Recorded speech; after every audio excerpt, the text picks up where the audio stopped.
this week's video blog's coming to you from one of my favourite places to be, out on the Nordschleife, of course. I'm actually on the passenger seat of an XKRS, going suitably fast, as you can probably tell from my occasionally widening eyes and slightly sweaty brow.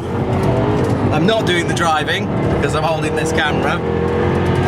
I'm next to chassis development specialist Mr. Pook, and we're out on the Nürburgring Nordschleife as part of a little launch Jaguar, showing off the new sport and speed packages on the cars. And it was also my opportunity personally to actually get my hands on a modern Jaguar, which is something that's managed to elude me so far.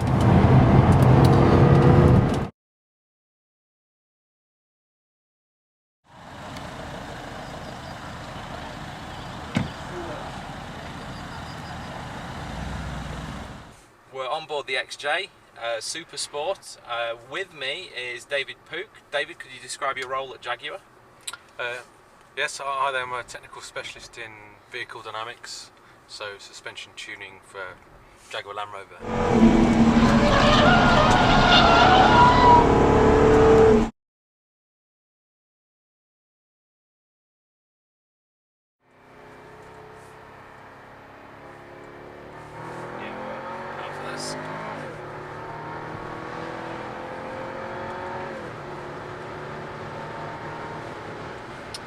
Remarkable acceleration, David.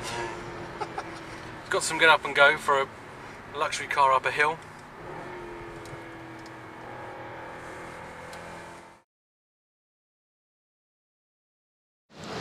The part that interested me about this car is the raising of the overall limits. So whenever you're making these cars go around corners,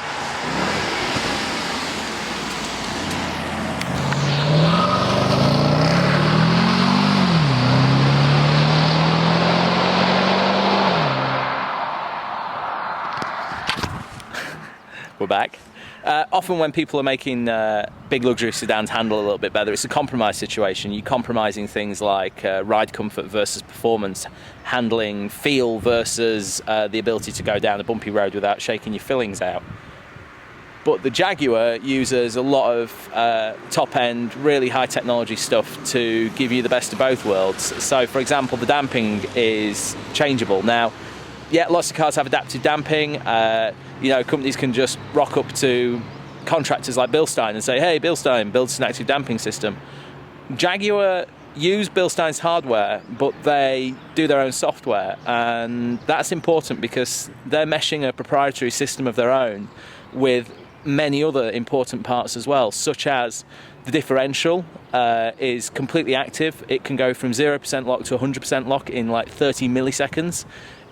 So then you're going to mesh the ability of the rear axle to lock up and unlock with the ability of the suspension to control the vertical plane of the wheels going up and down, how quick they go up and down, resonance, all these important things. And then you can add all that into the gearbox as well.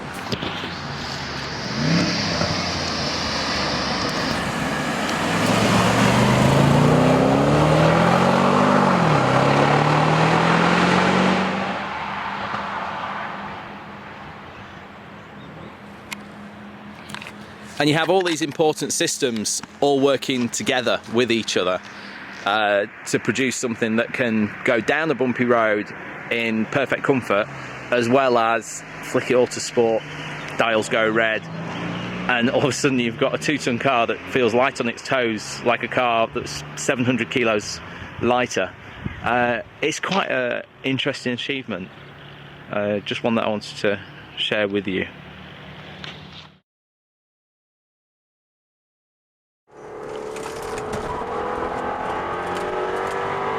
So as you come over, kind of flood patterns on these compressions, yep. The suspension's really working hard to pick up the control.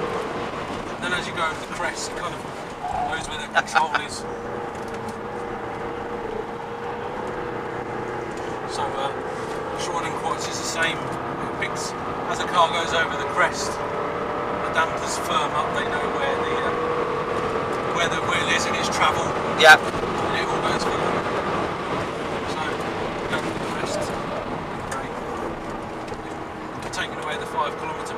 Post on fan.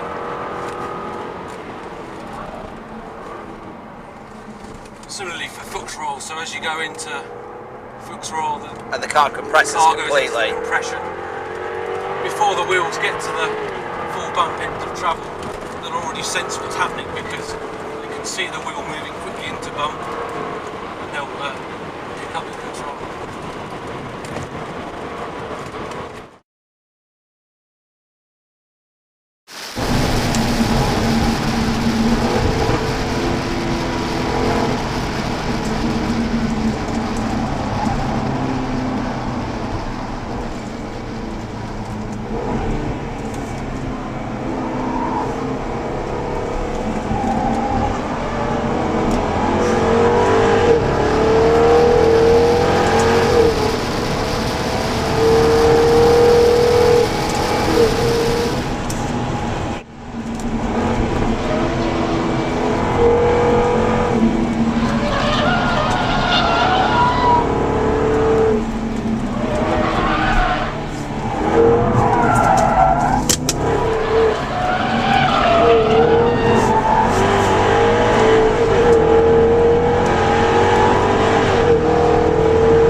So I'll have to admit to shedding a couple of preconceptions. One is that Jaguars are automatic slush boxed old man's cars, because patently they're not.